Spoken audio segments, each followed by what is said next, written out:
In this video, I will tell you which all grammar I studied for learning spoken English, so that you can also get estimate that which kinds of grammar, which all grammar you should learn study for speaking English.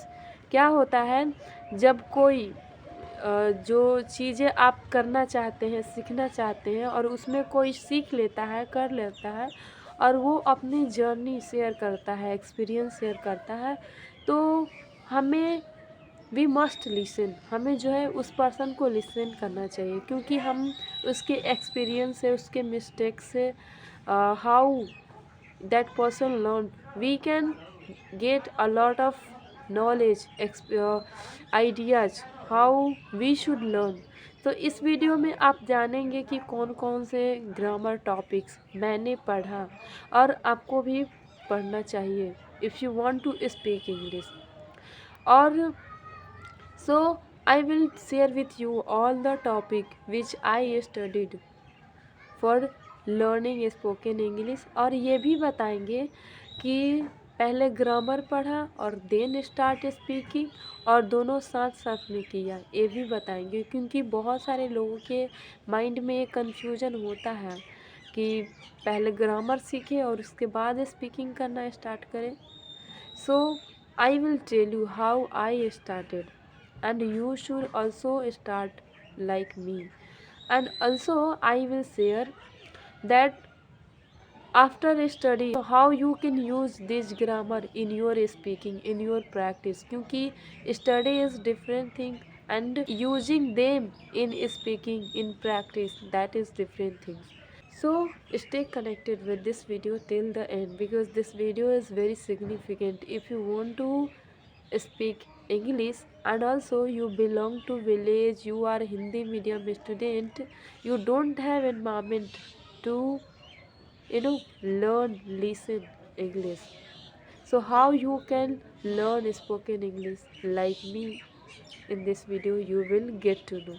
So see my dear friend, I'm going to share with you those all topics. Okay, so first and foremost grammar topic is tenses. Tenses is very important. If you want to speak English, survival, advanced, good, no matter what level, but you have to study tenses, you have to learn tenses, you can't avoid it. So आपको tenses learn करना है. If you know the tenses then you will tell about your past, future, present, क्योंकि हम अपने बारे में बताते हैं, अपने पास्ट के बारे में, कल क्या किया, कल क्या करेंगे, आज क्या किया, आज क्या कर रहे हैं. So we talk about, okay, in past, future, present, in this way. So if you know the tenses, then you will frame the sentences, you will tell about past right way, you will tell about future, present in correct way. Okay, and it works 70-80% in speaking English, in learning English, in understanding English. अगर आपको tenses आते हैं तो आप जो है English बोल भी सकते हैं, अंडरस्टैंड भी कर सकते हैं, राइट भी कर सकते हैं. So this one is very crucial. Second topic I will recommend models, क्योंकि टेंसेस के बाद ज़्यादा सेंटेंसेज हम यूज करते हैं मॉडल्स की. मैं ये चाहती हूँ, मुझे अवश्य वहाँ जाना चाहिए, मुझे ये करना चाहिए, तुम्हें मुझसे बात करना चाहिए, मुझे ये करने की ज़रूरत है. How will you tell such sentences in English if you know the modals. So you must work on modals. Okay. Third, I will recommend to work on causative. मैंने खाना बनवाया, मैंने बाल कटवाए, मैंने घर को पेंट करवाया, मैं उससे काम करवाती हूँ. How will you tell such sentences in English if you know the causative. Let's suppose आपने किसी पेंटर से घर पेंट करवाया, okay, and you want to tell someone, आप किसी को बताना चाहते हो, but you don't know causative, so how will you tell? You will tell I went to painter, I told to painter paint my house, he came, he painted my house. You will tell in this way, but if you know the causative, you will tell simply, I connected with painter and I got my house painted. मैंने घर को पुतवाया, मैं अपने लड़की से काम करवाती हूँ, I make my daughter do work. तो I if you know the causative you will tell in this way, otherwise if you don't know, आप causative नहीं जानते हो तो आप बोल लोगे, ऐसा नहीं है कि आप नहीं बोल पाओगे, बोल लोगे बट बहुत सारा जो है जिलेबी जैसा घुमाना पड़ेगा। I tell my daughter, daughter walk, so my daughter she cooks food, that much things you will have to tell, okay. So if you know the causative, you will tell in simple way and in a good way, advanced way. So you must work on causative. Fourth, I will recommend preposition. Preposition is crucial. Okay. How? See, if you want to tell मैं अपने घर पर हूँ, कमरे में हूँ, छत पर हूँ, how will you tell? You can tell, I am room. If you say, people will understand you, okay. But this sentence is not right. ये totally wrong है। आपको बताना पड़ेगा, आपको preposition लगाना पड़ेगा। I am in my room, I am at my home, आपको बताना पड़ेगा। So you must work on preposition. That is very important. Fifth, conjunction. Conjunction is also very important, my dear friend.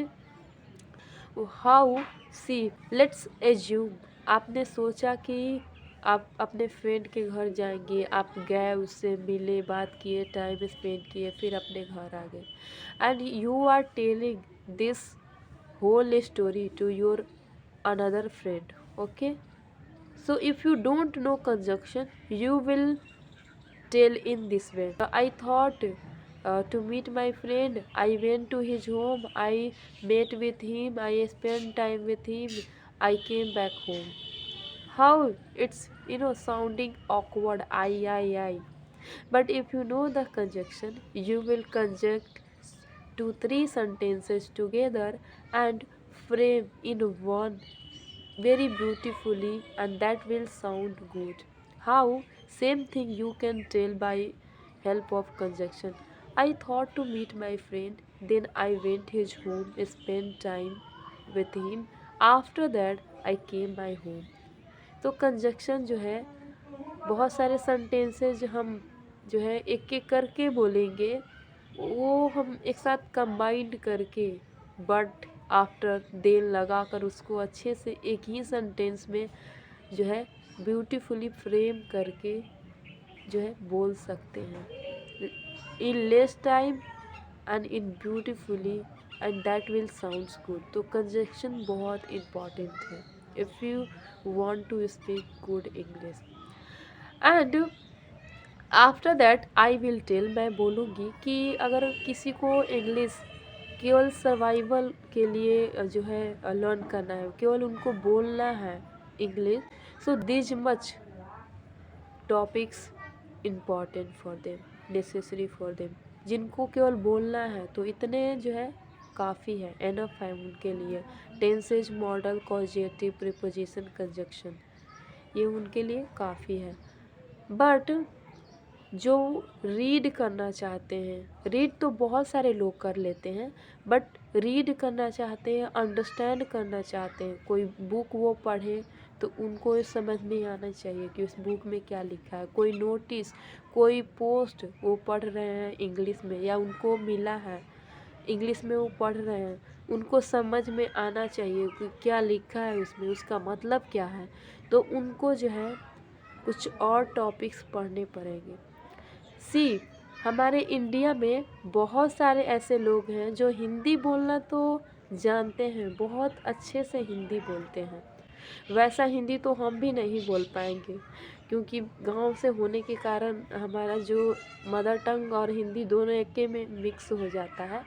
But कुछ लोग ऐसे हैं जो city में रहते हैं, बहुत अच्छा हिंदी बोलना सीख लिए हैं, बट हिंदी वो पढ़ नहीं पाते हैं।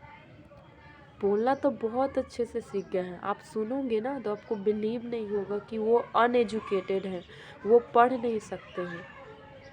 तो बहुत सारे लोग हैं जो हिंदी बोलना अच्छी तरीके से जानते हैं, फ्लुएंट हैं, लेकिन वो पढ़ नहीं पाते हैं। उनको हेल्प लेना पड़ता है समझने के लिए, किसी की हेल्प लेना पड़ता है, गूगल की या कोई और व्यक्ति की, कि लेटर में लिखा क्या है और नोटिस में लिखा क्या है। सो इंग्लिश में भी आप बोलना चाहते हो तो उतना इम्पॉर्टेंट है, बट अगर आप बुक है, नोटिस है, कुछ भी है इंग्लिश में लिखा हुआ है, आप चाहते हो कि मैं उसको रीड करूँ, अंडरस्टैंड करूँ फुल्ली, तो आपको कुछ और ग्रामर पे वर्क करने होंगे। जैसे मैं बोलूँगी कि पैसिव पे वर्क करना होगा। पैसिव हम स्पीकिंग में यूज करते हैं, तो वो आपके ऊपर चॉइस, आपकी चॉइस पे डिपेंड करता है कि आप करना चाहते हैं, लर्न करना चाहते हैं कि नहीं करना चाहते हैं। उसके विदाउट भी आपका स्पीकिंग हो सकता है। But personally if I talk about my self, so मैंने वर्क किया है, पैसिव पे वर्क किया है, कंडीशनल पे वर्क किया है, रिलेटिव प्रोनाउंस पे वर्क किया है, tenses modals, causative, speculation of models, बहुत सारे स्ट्रक्चर्स पे भी मैंने वर्क किया है। तो यू कैन सी रिजल्ट। मेरे केस में वो रिजल्ट भी है, मैं बोल पा रही हूँ, as well as whatever I read I understand. मैं एक हिंदी मीडियम बैकग्राउंड की स्टूडेंट हूँ, मेरे इंग्लिश बहुत वीक थे, मार्क्स इतने कम आए हैं मेरे 10th में 11th में, यू कांट बिलीव। मैं पढ़ना जानती थी इंग्लिश, बट मुझे समझ में नहीं आते थे। इवन किड्स स्टोरी बुक मैं समझ नहीं पाती थी, पढ़ लेती थी, बट आज मैं बुक रीड करती हूँ। I have 7 self help book, मेरे पास 7 जो है बुक है इंग्लिश की सेल्फ हेल्प बुक, और उसमें से मैंने 4 पढ़े हुए हैं, 5 मैं पढ़ रही हूँ और 2 मैंने साइड में रखा है पढ़ने के लिए। तो ये ग्रामर टॉपिक्स ने मुझे हेल्प की English, not only for speaking but also understanding, बोलने में भी, अंडरस्टैंड करने में भी, पढ़ने में भी। तो अगर कोई है जिनको बोलना भी है, रिटन इंग्लिश को समझना भी है, बुक पढ़ना है, राइटिंग भी करना है इंग्लिश में, so I will recommend to them work on this all grammar, tenses, modals, causative, passive, conditional, relatives, conjunction, preposition, work on this all grammar. नहीं तो केवल आप बोलना चाहते हैं तो मॉडल्स, टेंसेज और कॉजेटिव, प्रीपोजिशन, कंजक्शन एनफ है। ओके, उससे भी आप समझ सकते हैं, आप बुक को समझ सकते हैं, बट थोड़ा और ग्रामर आप जानते हैं तो और आपकी जो है अंडरस्टैंडिंग बढ़ती है। And also if you know the passive conditional, so it will help you, okay, because in speaking we use passive conditional, हम यूज करते हैं, relatives हम जो है यूज करते हैं, not a lot but we use, and if you know that will also help you to speak freely, okay। anyway, देखिए एक एग्जांपल दे रहे हैं हम आपको। देखिए लेट सपोज यहाँ पे लेट सपोज पढ़ाई हो रही है, ओके, और किसी ने मुझसे पूछा कि क्या हो रहा है, तो अगर मैं केवल टेंसेस जानती हूँ तो मैं बोलूँगी टीचर इज़ टीचिंग या चिल्ड्रेन आर स्टडिंग, मैं बोल सकती हूँ। बट अगर मैं पैसिव जानती हूँ तो मैं क्या बोलूँगी, मैं बोलूँगी चिल्ड्रंस आर बीइंग टॉट, मैं बोलूँगी। या ये भी कहा जा सकता है स्टडी इज गोइंग हियर, किसी भी तरीके से बोला जा सकता है। लेट सपोज आपको कहीं जाना है और आप एक ही रास्ते जानते हैं और वो रास्ता किसी कारणवश by the any reason that way is stuck, you can't go, so that day you will cancel to go there. But if you know 2 3 way, you will go by using another way. So आप भी अगर बहुत सारा structures word जानते हैं, ये आपको help करता है फ्रीली खुद को एक्सप्रेस करने में। एक भूल गए तो कोई बात नहीं, दूसरा है वो यूज कर लेंगे। So that's how you should work on this. And मैंने इस वीडियो में, in this video I told you कि कौन कौन से ग्रामर मैंने जो है स्टडी किए हैं और स्पोकन इंग्लिश लर्न किया है और अंडरस्टैंडिंग भी डेवलप किया है कि आज मैं बुक पढ़ सकती हूँ, अंडरस्टैंड कर सकती हूँ, राइटिंग कर सकती हूँ, हर चीज़ कर सकती हूँ। तो now it's depend on you, आपको केवल बोलना है या आपको बोलना भी है, राइटिंग भी करना है और बुक भी पढ़ना है। तो मैंने बता दिया कि आपको क्या क्या करना है, तो क्या क्या आपको पढ़ना है, कौन कौन से टॉपिक पढ़ना है। आई told you, and this video is going very long, so in next video I will tell you that कैसे आप जो है स्टडी कर सकते हैं, कहाँ से मैंने स्टडी किया और कैसे इन सबको अपने स्पीकिंग प्रैक्टिस में लाया और स्पीकिंग करना स्टार्ट किया। क्योंकि स्टडी करना वो डिफरेंट थिंग्स है, उसको स्पीकिंग में यूज़ करना वो डिफरेंट थिंग है। बहुत सारे लोग हैं जो जानते हैं बट वो स्पीकिंग में यूज़ नहीं कर पा रहे, नहीं बोल पा रहे हैं। तो वो सब मैंने कैसे किया एंड कहाँ से मैंने ये सब स्टडी किया, प्रैक्टिस किया, all thing I will tell you in next video because this video is going very long. So I will tell you in next video. I hope it will help many learners who are just wondering which topics, which grammar I should study, I should work on, that I can learn speaking English. So I hope now you understood. If you, then please like, share and subscribe. Bye bye. We will meet in next video.